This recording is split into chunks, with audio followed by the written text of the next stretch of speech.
Lecture du premier livre des rois.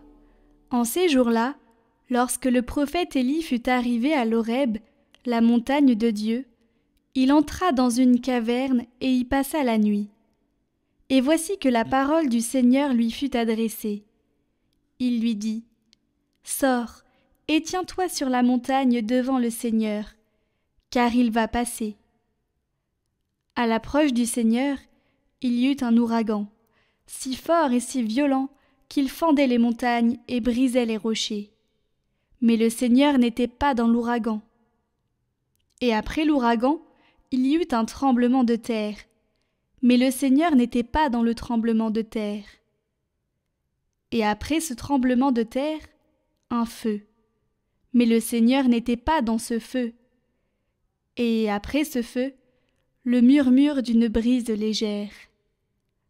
Aussitôt qu'il l'entendit, Élie se couvrit le visage avec son manteau, il sortit et se tint à l'entrée de la caverne.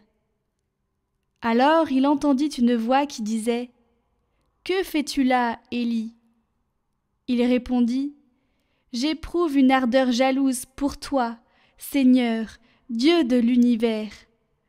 Les fils d'Israël ont abandonné ton alliance, renversé tes autels et tué tes prophètes par l'épée.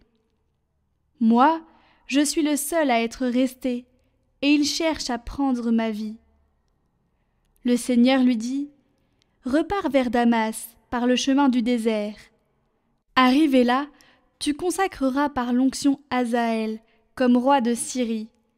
Puis tu consacreras Jéhu, fils de Namsi, comme roi d'Israël.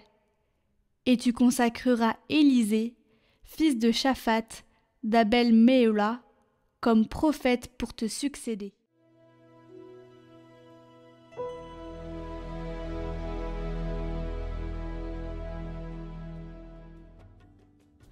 C'est ta face, Seigneur, que je cherche. Écoute, Seigneur, je t'appelle. Pitié, réponds-moi. Mon cœur m'a redit ta parole. Cherchez ma face. C'est ta face, Seigneur, que je cherche. Ne me cache pas ta face. N'écarte pas ton serviteur avec colère. Tu restes mon secours. Mais j'en suis sûre, je verrai les bontés du Seigneur sur la terre des vivants. Espère le Seigneur, sois fort et prends courage. Espère le Seigneur.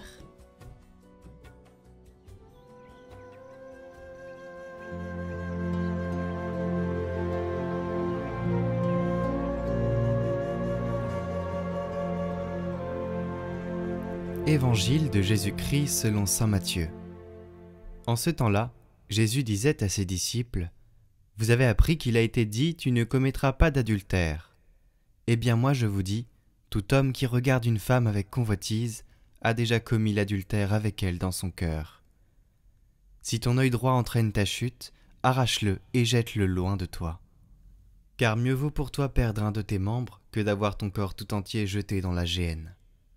Et si ta main droite entraîne ta chute, coupe-la et jette-la loin de toi. Car mieux vaut pour toi perdre un de tes membres que d'avoir ton corps tout entier qui s'en aille dans la géhenne. Il a été dit également, si quelqu'un renvoie sa femme, qu'il lui donne un acte de répudiation. Eh bien, moi je vous dis, tout homme qui renvoie sa femme, sauf en cas d'union illégitime, la pousse à l'adultère. Et si quelqu'un épouse une femme renvoyée, il est adultère.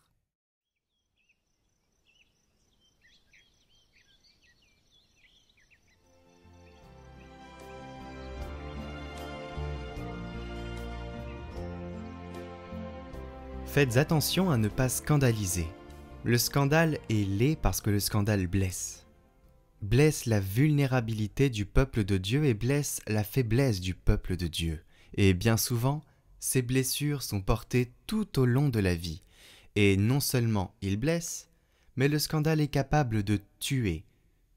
Tuer les espoirs, tuer les illusions, tuer les familles, tuer beaucoup de cœurs. Combien de chrétiens, par leur exemple, font fuir les gens, par leur manque de cohérence, par leur propre manque de cohérence. Le manque de cohérence des chrétiens est une des armes les plus faciles dont dispose le diable pour affaiblir le peuple de Dieu et le faire fuir du Seigneur. dire une chose et en faire une autre.